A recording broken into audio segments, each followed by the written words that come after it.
Good morning, everyone. Welcome back. Today we have a knife loaned in from my buddy Alex over at Alex's Knife Box, and I'm going to go out on a limb and say this is probably the cheapest knife in the box that he sent me. He sent some really killer stuff, and you can look back and see the unboxing video I did if you are so inclined a few days ago at the time you're seeing this. Because he's got some really great stuff. It was so hard to pick which to start with. So I figured I would just start with a basic production normal knife that is still available. It's not brand new. It's been out for a while. This is the Kershaw Bareknuckle, and that's model number 7777. So let's dive into it. It's 4 5/8 inches closed. 8 1/8 overall. The blade is 3.48 with a 3.57 cutting edge. The blade steel is Sandvik 14C28N.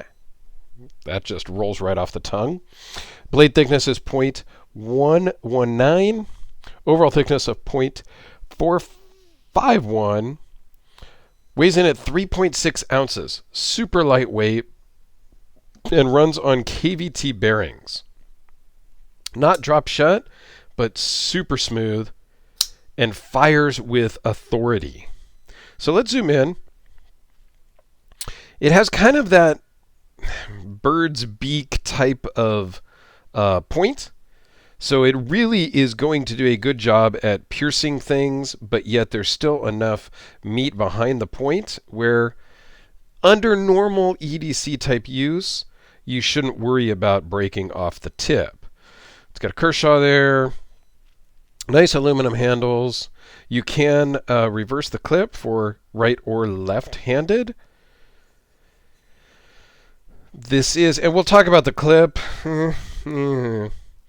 This is a sub frame lock, they call it.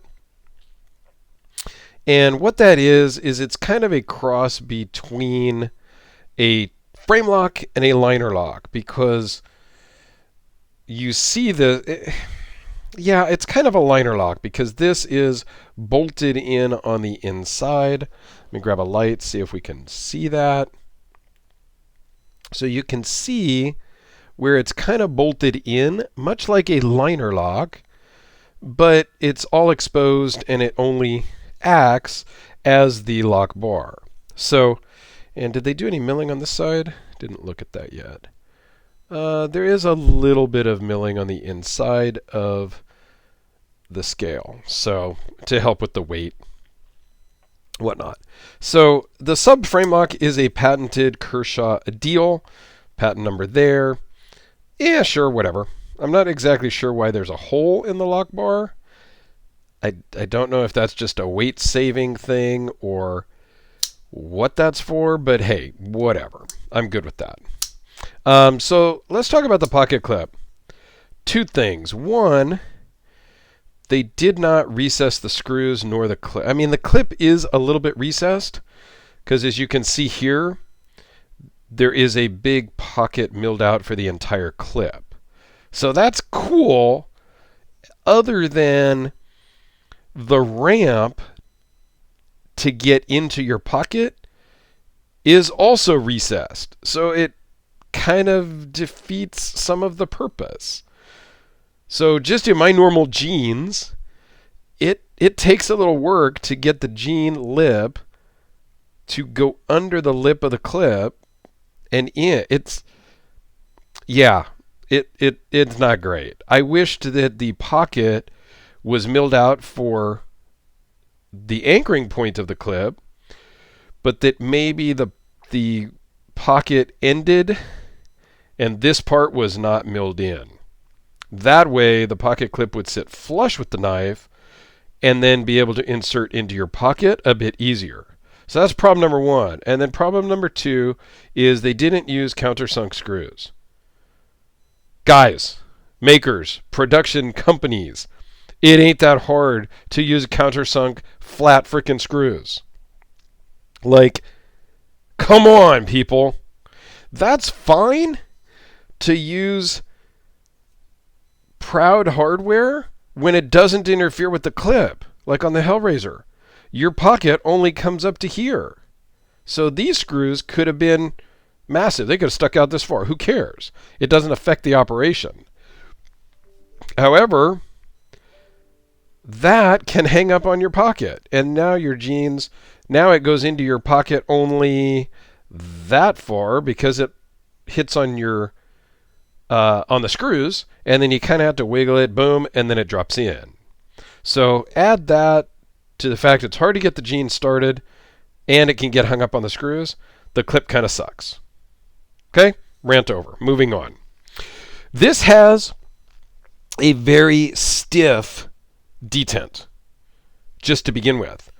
And just because of its design, when you just naturally pick this up and go to flip it, your middle and ring finger are on, well, you're mostly my middle finger and partially my ring finger, are on the lock bar. So I'm adding a little pressure to the lock bar just by picking up the knife with an already stiff detent. So if I take my fingers all the way off, it's pretty okay. It actually works really well when your fingers are not touching the lock bar at all.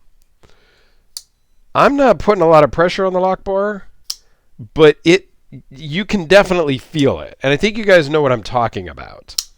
So they almost needed to make the detent even lighter, anticipating people putting the added resistance to the lock bar to make it work. So it's like a lot of knives. When you pick up a knife, you have to get a little bit of a feel for how that knife interacts with your hand.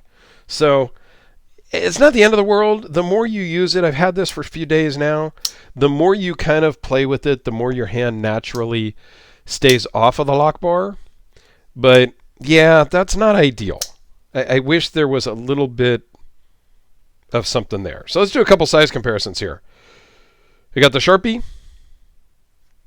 Oh, and I'm not sure I mentioned the price. This is $65. I know I mentioned it's probably the cheapest one that Alex sent me, the Spyderco. This is $65 on Amazon right now today. And I'll put an Amazon link down below because that's what I do. I'm nice like that. How about the Hellraiser? Because we talked about the clip, so let's just talk about the overall size. So yeah, I'm a nice guy like that, so I will put an Amazon link. You can go buy one of these yourselves if you want. And the Holt Spectre. So, as always, thank you, Alex, for loading this in. Please go check out Alex's channel. He did a fantastic job on a video the other day, which kind of surprised me. Not that he did a fantastic job, but just it was on about carbon fiber. Is carbon fiber played out? I think was the title. He did such a great job that some other guy did a rebuttal to him, who's somebody that isn't a super, that was not a random guy, but a guy that Alex barely knows. So that was kind of fun to watch both of them. I probably won't do one because I think everybody knows my opinion on carbon fiber. I love it. I love it. I love it. Bring me more. Send more. I love it.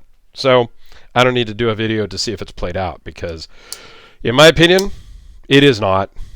Carbon fiber is awesome. So this fits in your hand really well. The pocket clip disappears. I mean, all in all, it's a great size knife. And it works really well if it fit in your pocket easier and if the detent wasn't quite as strong. Other than that, dude, it's a deal. And you can fix the pocket clip. I could pull this off if this was mine, and I could bend it out a little bit, and I could fix that for my pocket. And maybe it works for what Alex wears. I don't know. But you can fix the pocket clip, and you can adjust where your fingers are placed, and the detent then just works. So all in all, it's a great knife for $65. So there you go, guys. A quick look at the Kershaw Bareknuckle. Thanks for watching. Have an excellent day, and we'll see you tomorrow.